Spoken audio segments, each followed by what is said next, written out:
Bom dia, Escola de Profetas. Bom dia. Bom dia também para você aí de casa, que realmente esse vídeo possa ser uma bênção na sua vida, que ele possa ser a fonte da resposta de suas orações também e a renovação de sua vida, né? E bom dia, Irmã Deise. Bom dia. A Irmã Deise, ela é uma nova aluna e ela vai se apresentar para vocês agora. Bom dia novamente, né? Meu nome é Deise, eu vim do Rio de Janeiro. Eu conheci a Escola de Profeta através dos vídeos.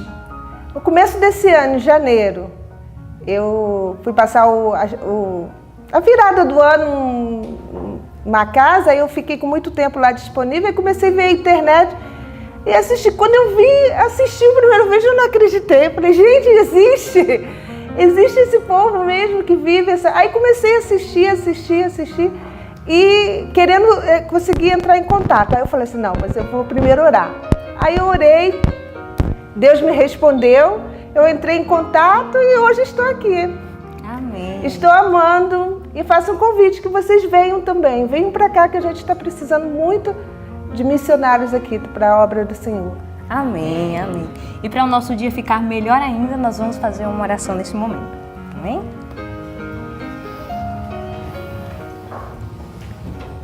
Oremos. Santo Deus, eterno Pai, nós te agradecemos por esse momento que nós temos de comunhão com o Senhor, Pai. Amém. Que o Senhor nos dê ouvidos sensíveis a ouvir a Tua palavra, Pai, e que o Senhor possa alcançar o nosso coração, Pai, Amém, Jesus. guardando as Suas palavras e as Tuas promessas, ó Pai. Também pedimos que o Senhor possa abençoar aquelas pessoas que têm acompanhado esses vídeos, ó Pai. Que o Senhor possa também alcançar o coração dela e os familiares dela, Pai. Colocamos tudo em Tua presença, Pai, que o nosso dia seja administrado pelo Senhor, Pai. Que tudo que nós fizermos, Pai, seja uma oferta para o Senhor, Pai. E que em todo tempo nós possamos ter comunhão com o Senhor, Pai. Te pedimos o batismo do Espírito Santo e perdão dos nossos pecados, Pai. Em nome de Cristo Jesus. Amém. Amém. Bem, agora nós vamos cantar um louvor ao Senhor. E nós vamos cantar o hino de número 222. Ó que belo hino Deus me deu. Amém.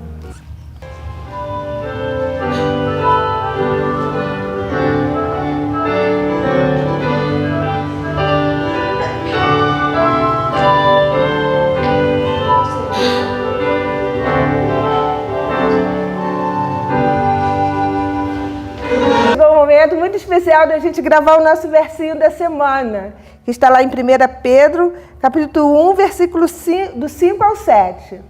E no 3 nós vamos começar, né? Isso. Então vamos contar? 1, 2, 3. 1 Pedro 5 ao 7.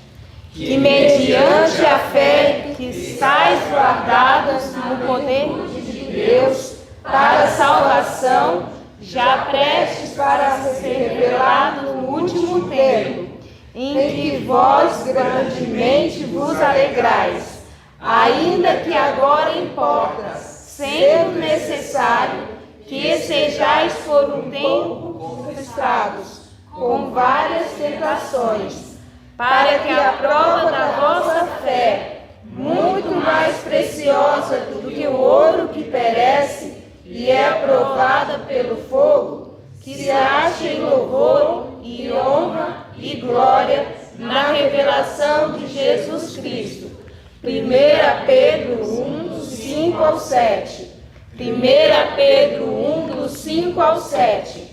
Que mediante a fé estáis guardadas na virtude de Deus para a salvação, já prestes a se revelar no último tempo, em que vós grandemente vos alegrais, ainda que agora importa, sendo necessário que sejais por um pouco contristados com várias tentações, para que a prova da vossa fé, muito mais preciosa do que o ouro que perece, e é provado pelo fogo, se acha em louvor e honra e glória na revelação de Jesus Cristo. 1 Pedro 1, do 5 ao 7. 1 Pedro 1, do 5 ao 7. Que mediante a fé estáis guardadas na virtude de Deus para a salvação, já prestes para se revelar no último tempo, em que vós grandemente vos alegrais, ainda que agora importa, sendo necessário que estáis por um pouco conquistados com várias tentações, para que a prova da vossa fé, muito mais preciosa do que o ouro que perece e é aprovado pelo fogo, se ache em louvor e honra e glória na revelação de Jesus Cristo. 1 Pedro 1, do 5 ao 7. Bom dia! Bom dia! Bom dia para você que está em casa. Como é bom acordar cheio de alegria. Como é bom estudar a palavra de Deus, estar envolvido nas coisas de Deus. Hoje, o estudo de hoje está cheio de lições para a nossa vida. Glória seja o nome do Senhor Jesus. E nesse momento eu vou louvar o nosso Deus com o hino Te Louvarei. Que esse hino possa tocar o seu coração, que ele possa deixar o seu dia abençoado diante do trono de Deus. Que Deus te encha de bênção. Amém?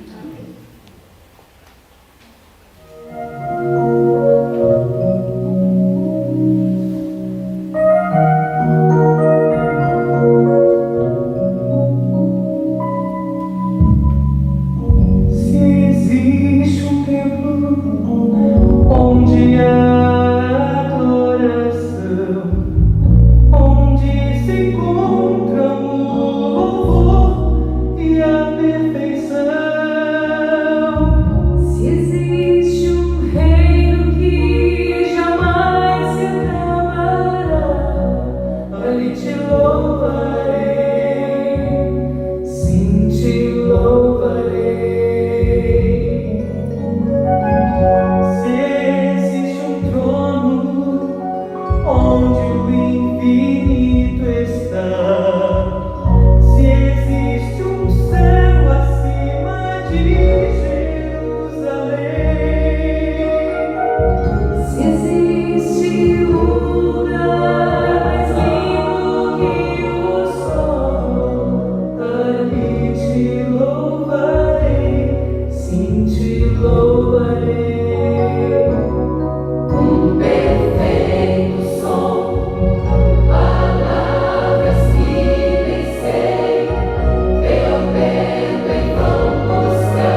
Olá, bom dia para vocês. Bom dia. Bom dia para você que está em casa. Bendito seja o nome de Jesus, por termos a palavra, por termos vida, por estarmos próximos do dia de Jesus Cristo voltar e porque temos orientação segura para nos prepararmos para esses últimos dias.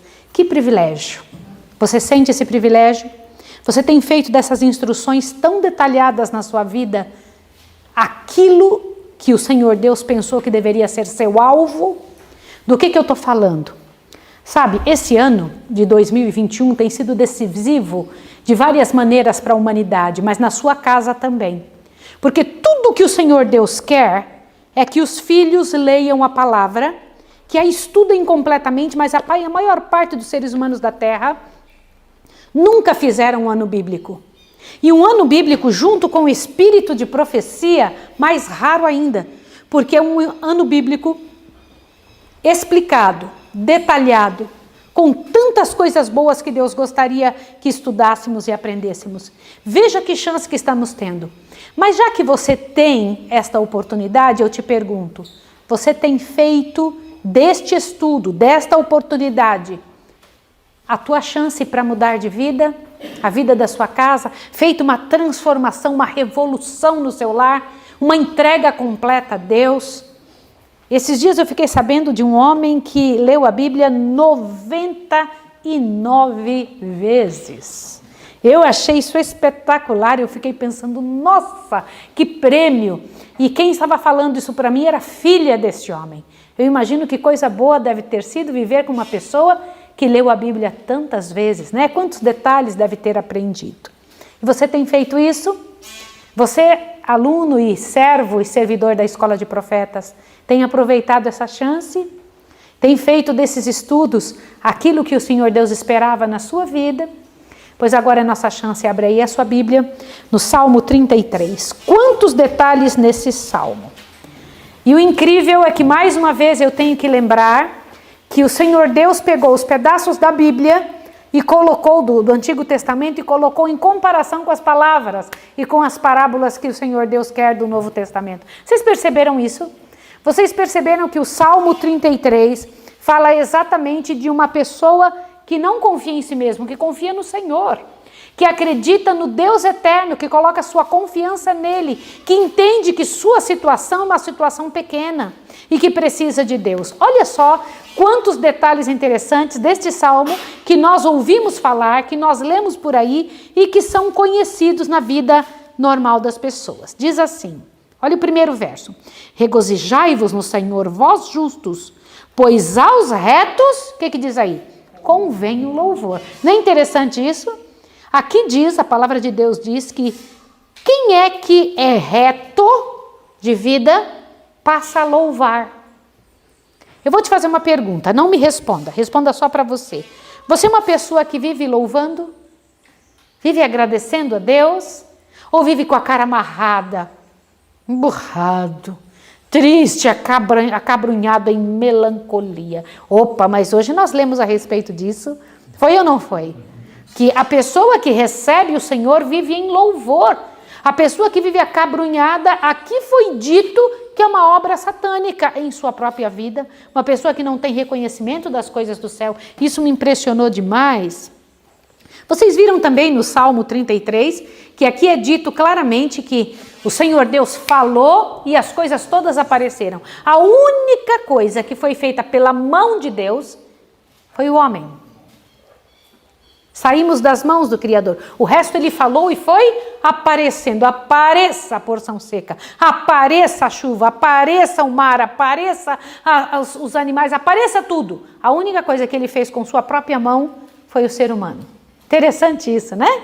Ele criou de forma artística.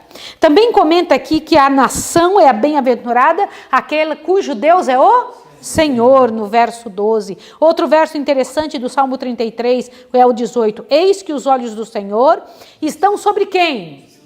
Engraçado, né? Nós pensávamos que era sobre todas as pessoas. Não é isso? Vocês não pensavam isso?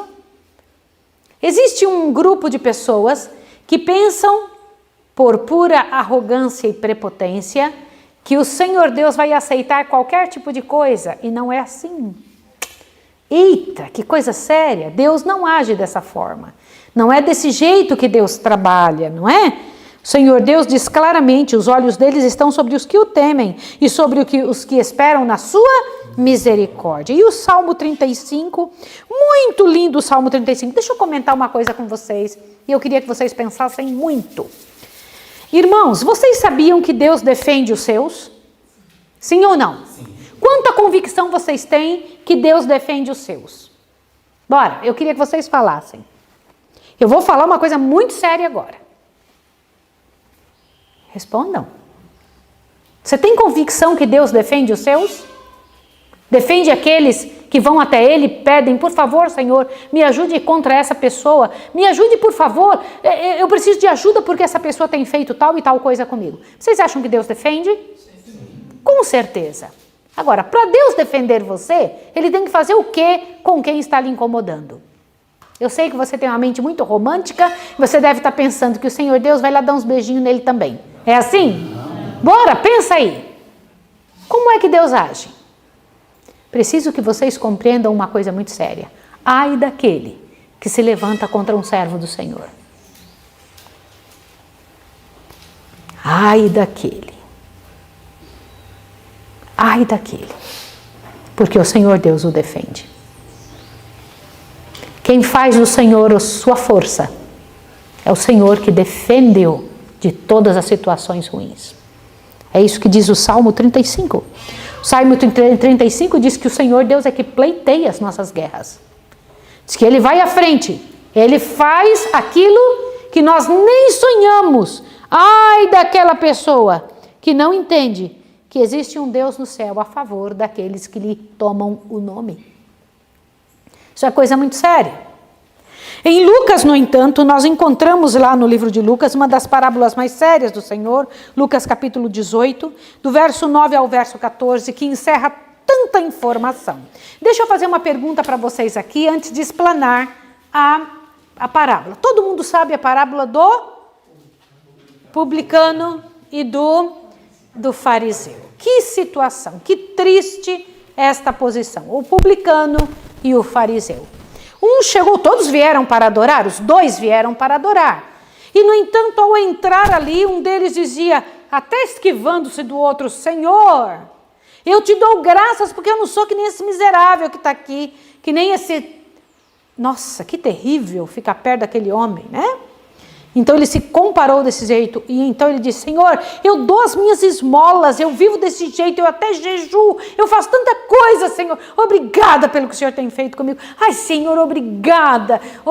Eita, o outro, uma vergonha, num canto.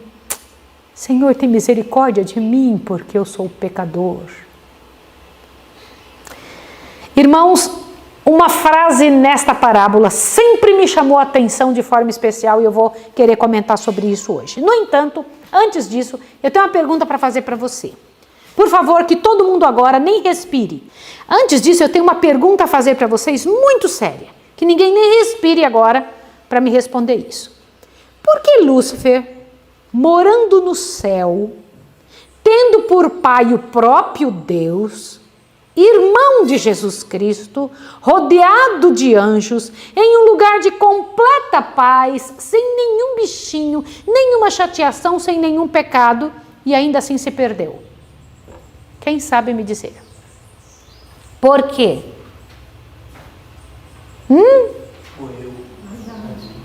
Como é que é? Orgulho? Orgulho? Sim ou não? Ai, o que é isso?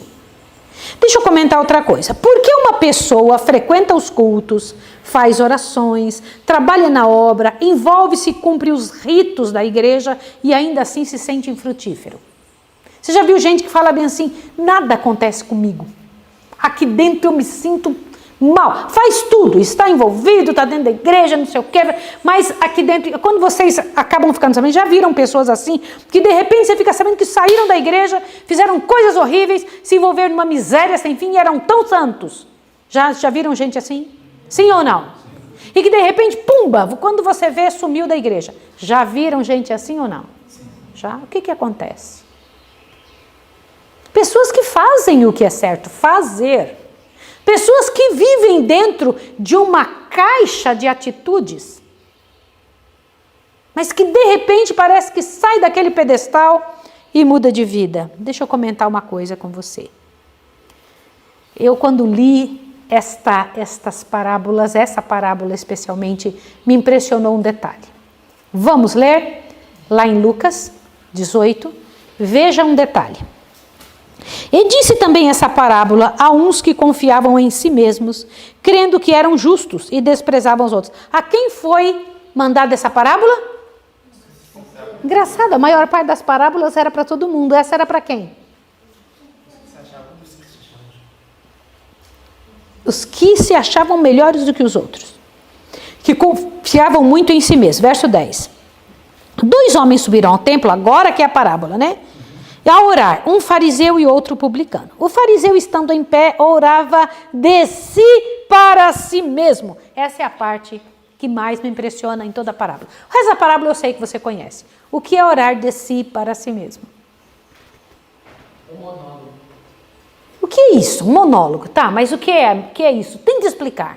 Não está errado dizer que é um monólogo. O que é orar de si para si mesmo? Gente, vocês já pararam para pensar sobre isso? Estava orando, mas ele estava orando para quem? Para ele mesmo. Se exaltando. Ele estava orando, falando de si mesmo para si mesmo. Deus não tinha nada a ver com aquilo. Ele estava orando para ele, Joana. Olha que absurdo. E o Senhor Deus que disse isso, de si para si mesmo. Era isso que ele estava fazendo. E quando eu paro para pensar nisso, eu falo, meu Senhor, não me deixa fazer isso. Pega e fala assim, eu já orei, já até, meu Deus sabe quem eu sou. Eu não tenho nada a ver com, nossa, por favor. Não, é entre eu e Deus, Deus sabe. E ele, estando em pé, orava de si para si mesmo. Deus, graças te dou, porque eu não sou como os demais homens, roubadores, injustos, adúlteros, e nem ainda como este publicano. Eu jejuo 2 vezes por semana. Aí ele começou a dar a lista. Depois de ele se apresentar, ele deu a lista do que ele faz. Né? Olha aqui o que eu faço. Eu jejuo 2 vezes por semana, dou o dízimo de tudo quanto possuo, trabalho na obra, eu faço tudo direitinho, me entreguei para ser missionário, me envolvi com esse negócio aqui, com essa chatice de acordar cedo, corri para poder fazer as coisas, vou para a roça, fico lá fazendo, arrumando comida, lavando jardim, limpando as coisas, correndo atrás de pacientes. Senhor, eu fiz tudo. Ainda dou o dízimo de tudo quanto possuo. Não é não? Olha aí. Aí o outro pega e fala, o publicano, porém, estando em pé de longe, nem ainda queria levantar os olhos ao céu, mas batia no peito, dizendo, Deus, tem misericórdia de mim, pecador. Disse então o Senhor, gente, olha que coisa tremenda. Este voltou para casa justificado. O outro voltou para casa privado da bênção divina.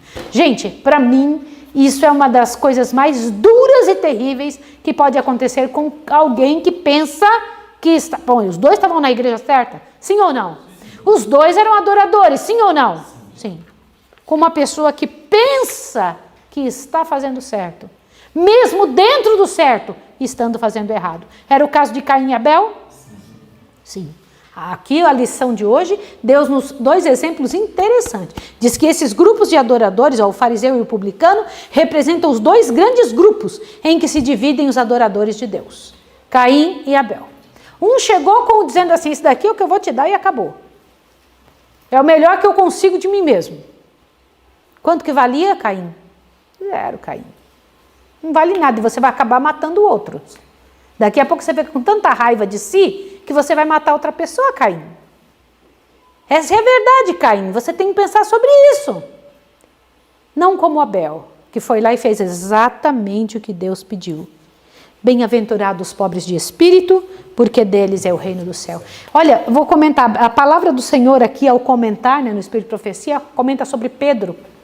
Eu nunca pensei que Pedro tinha algo tão ofensivo diante de Deus. Eu sabia que ele era meio bobinho de vez em quando, né? Ele era ou não era? Quando começava era ele o primeiro a falar, ele era um chato, Nossa, assim como tinha João, que era o filho do trovão, tinha Pedro, que era um tremendo de um chato. Sabe, dois que eu imagino que devia ser muito difícil de trabalhar entre os discípulos, né? Era Pedro, como Pedro era chato, gente. Toda hora que você vê ele comentando alguma coisa, dando uma talhadinha como se ele fosse, ainda que todos eles, só eu não me escandalizarei não, Senhor. Pode eles todos largar, só eu não largo não. Que vergonha, foi o primeiro, né? Imagina uma situação como essa. Mas diz o Senhor Deus que nada é tão ofensivo a Deus, nem tão perigoso para a alma humana, como o quê? Orgulho e que mais? Presunção. O que é o orgulho? Coloca para mim, por favor, o que é orgulho? Vamos entender o que é orgulho? Já que isso é tão ofensivo a Deus, vamos entender o que é, tá bom? Orgulho é o quê? Sentimento de prazer, de grande satisfação com o quê? Com o quê, gente? Com seu próprio valor. Nossa, eu sou tão bom. Olha, o diabo é tão astuto que ele colocou a humanidade nos dois extremos. Um cheio de orgulho e outro se achando a pior coisa que existe. Vocês sabiam disso?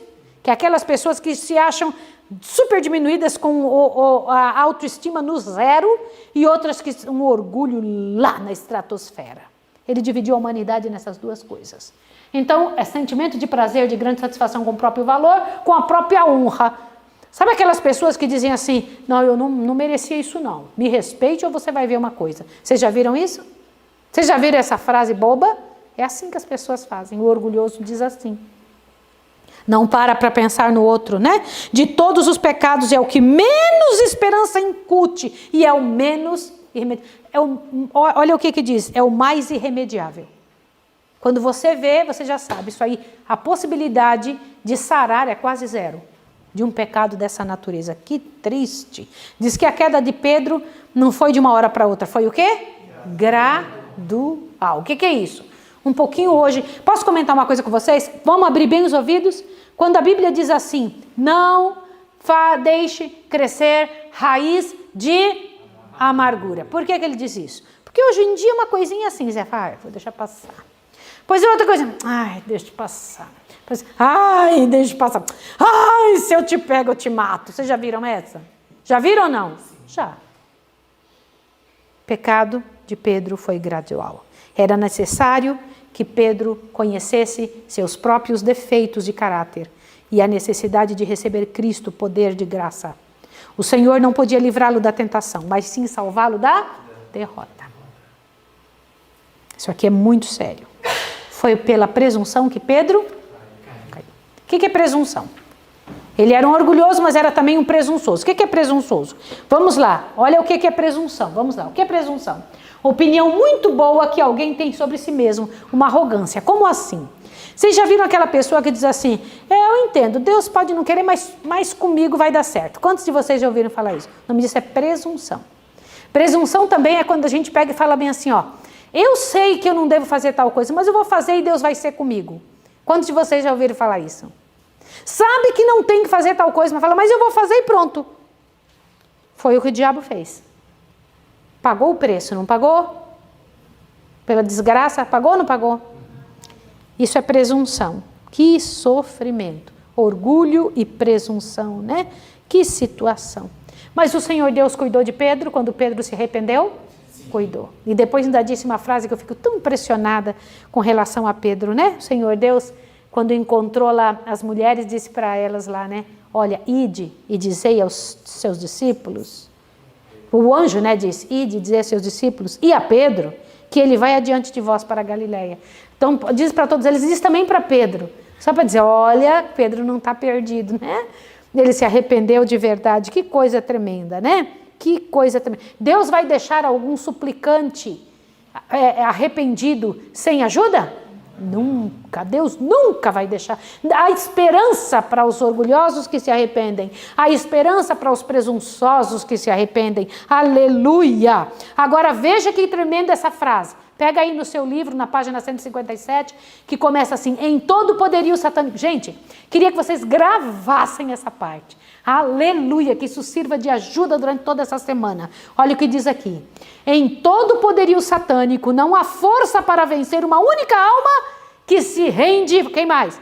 confiante a Cristo. Amém, queridos? Qualquer pessoa que perdeu, perdeu por puro orgulho e presunção sua. Ninguém perdeu por ter ido a Cristo. Não existe uma só alma que tenha perdido por ter ido a Cristo. Não existe. Mas Cristo só pode salvar quem se reconhece pecador. Não tem outro jeito. A pessoa que fala assim, Senhor, eu estou aqui, sou injustiçado, mas eu vou perdoar a si mesmo, porque eu sou injustiçado. É assim que Deus espera que seja feito? Quem não se reconhece pecador, Deus não tem nada para fazer por essa pessoa. Ô Pedro, precisa de ajuda, Pedro. Agora, gente, olha nesse parágrafo aqui, ó. Todavia precisamos ter conhecimento de nós mesmos, da página 158. Por favor, olhem essa final desse parágrafo. Olha só. Precisamos conhecer nossa verdadeira o quê? Condição. Do contrário, não sentiremos nossa carência do auxílio de Cristo. Precisamos compreender nosso perigo, senão não correremos ao refúgio. Precisamos sentir a dor de nossas feridas, senão não desejaremos o quê? Cura. Quem não sabe, gente, existe uma das piores pobrezas que existe, a pessoa nem saber que precisa de alguma coisa. A pessoa que vive numa miséria e nem sabe que precisa, nem dá importância para isso. Que tremendo isso, né? É ou não é, Luana? Vamos lá. Então, precisamos sentir a dor de nossas feridas, senão não desejaremos a cura. Mas o que é que nós precisamos? Aonde encontrar a cura? O Senhor Deus comenta em Apocalipse um jeito. Como é que é? Para a sua pobreza você compre ouro refinado. Para a sua nudez você compre vestes brancas. E para a sua cegueira compre colírio. Eu achei interessante que cada lugar a gente encontra uma tradução diferente, ou talvez um significado diferente. Essa daqui eu achei muito interessante. Qual é o ouro provado no fogo? É o quê? A fé que opera por amor. Como é que é isso? Somente isso nos pode pôr em harmonia com Deus. Podemos ser ativos, podemos executar muito trabalho, mas sem o amor como o que há no coração de Cristo, jamais podemos ser contados o quê? Na família celestial. Eu e minha família. Deixa eu falar uma coisa com vocês. Tudo que Deus mais quer é que sejamos contados como família celestial. E o que é que nos tira da família celestial? Trabalhar na obra de Deus sem amor. Por isso é que eu digo para vocês, quem não tem um chamado, não pode vir para esta casa. Por quê? Porque aqui vai ter problemas, e a primeira coisa que a pessoa vai querer é ir embora. Porque quando aparece o problema, quem não tem um chamado quer ir embora. Por quê? Porque eu vou fazer o quê? Vocês entenderam isso, sim ou não? Chamado, você fica ainda que morra. Sim ou não? Quando uma pessoa chamada fala, ainda que me mate, nele esperarei. Você entende isso? Por isso que minha pergunta para vocês, todos antes de vir, você tem um chamado? Eu não perguntei se você era culto, se você era inculto, se era rico, se era branco, se era preto, se era azul, se tinha condição, se sabia, não perguntei nada. A única coisa que eu perguntei, você tem um chamado? E você só está aqui porque me respondeu que tem. Amém. Porque quem tem chamado, enfrenta todas as hostes do diabo. Sabe por que eu estou dizendo isso? Abre bem seu ouvido. Pega os discípulos, deram uma surra neles bem dada, enfiaram na cadeia, botaram os coitados lá, enfiados na cadeia, eles ficaram lá cantando, feliz da vida dentro da cadeia. Você faria isso? Dentro da cadeia, cantando. A gente, por muito menos que isso, a gente gruda no teto e fica bravo. Certo? Mas eles estavam lá cantando dentro da cadeia. Mas tinham acabado de apanhar, quantas chicotadas mesmo? Como é que é? 40 menos uma, não foi? 39. É chicotada, não é? Tomaram chicotada, apanha. Soltaram, eles disseram, não vai pregar mais. Soltaram eles, 5 minutos, está onde? Na praça, pregando e olhando. Não pensa que eles estão olhando, está vendo chicotada? Não estão olhando, não. Olha, rápido, ouve aqui. Por quê? Por que eles faziam isso? Responda. O que movia o coração dessa gente? Chamado.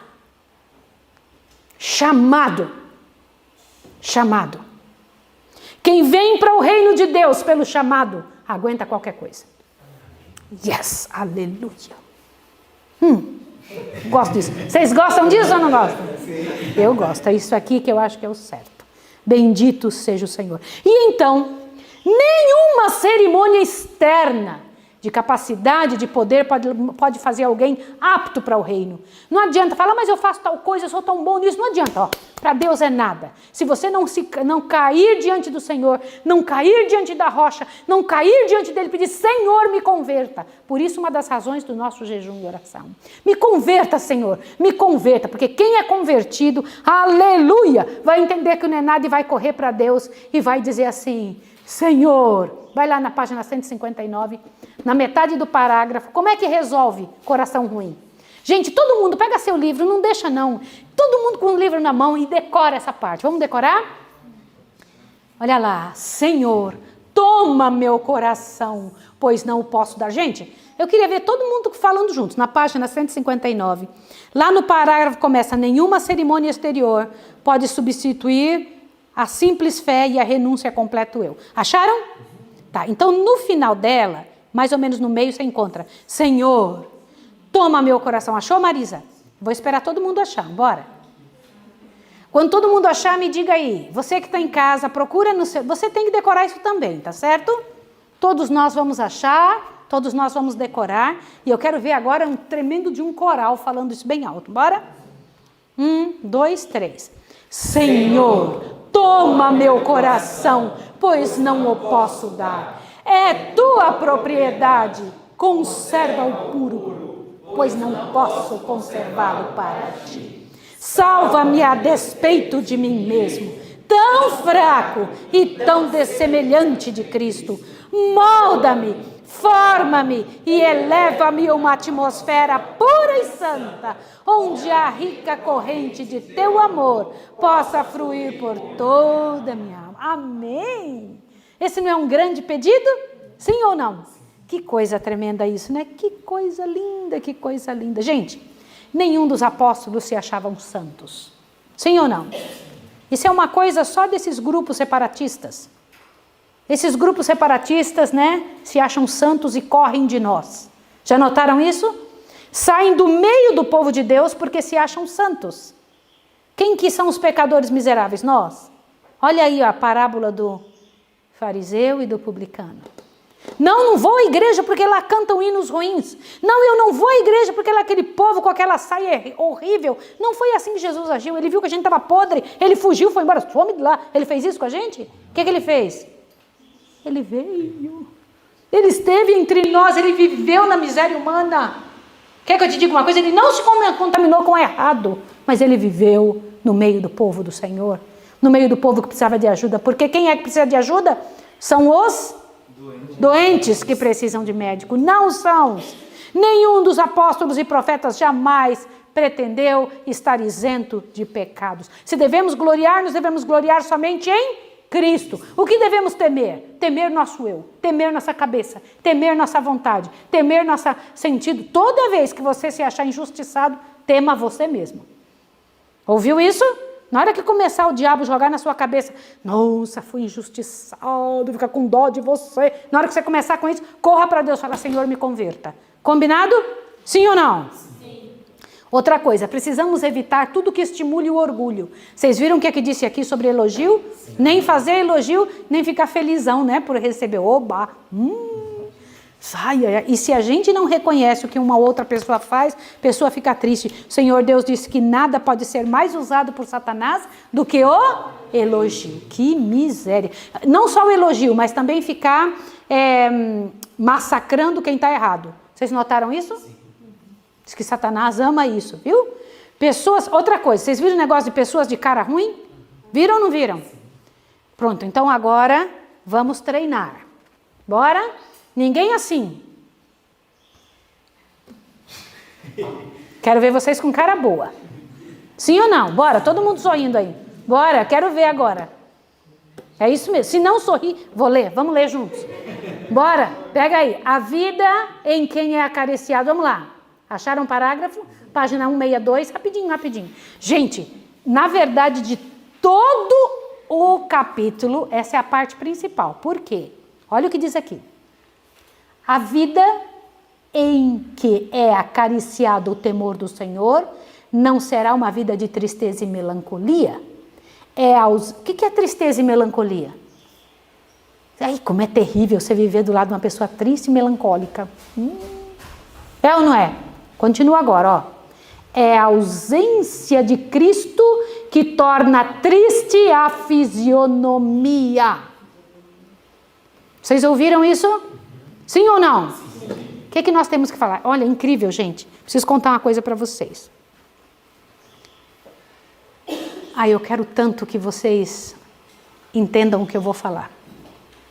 Todas as pessoas que já viram anjos descrevem os anjos como sorrindo, mesmo sem sorrir. Como é isso? Tente imaginar, sorrindo, mesmo sem sorrir. Como é?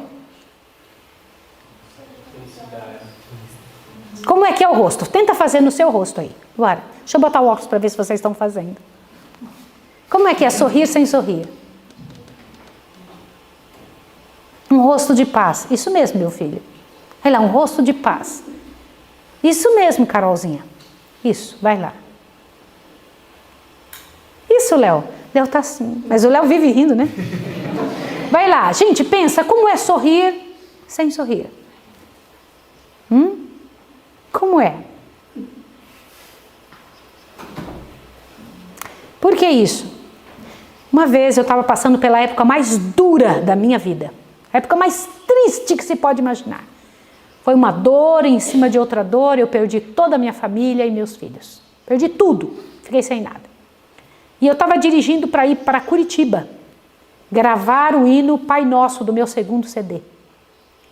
E eu não tinha estrutura mental nem emocional nenhuma para aquilo, mas eu fui porque já tinha pago, né? Então eu tinha que ir. E eu pagava as horas noturnas do estúdio, porque eram as mais baratas. Então eu tinha que viajar de dia, de Maringá até Curitiba, para poder chegar nesse lugar. E eu fui com um sofrimento muito grande, são curvas de Maringá para Curitiba, muitas curvas. Do lado estava a moça que me auxiliava, Sirlene Benetti, era gente muito boa, mãe de 2 crianças. E eu chorava muito dentro do carro, estava chorando, implorando a Deus, Senhor, eu não tenho condição de gravar esse hino. Eu não tenho condição, Senhor, não dá, me ajuda, por favor, me ajuda. E eu chorava e a moça já tinha cansado de me dar todos de me tentar me acalmar e dizer, mas eu não conseguia parar de chorar. E como eu estava chorando, e era eu que estava dirigindo, e eu dizia, Senhor, não deixa esse carro bater, porque essa mulher é mãe de 2 crianças, não permita, Senhor, não permita, mas me dá uma prova de que o Senhor está comigo. E eu vi uma coisa que eu nunca mais vou me esquecer na minha vida.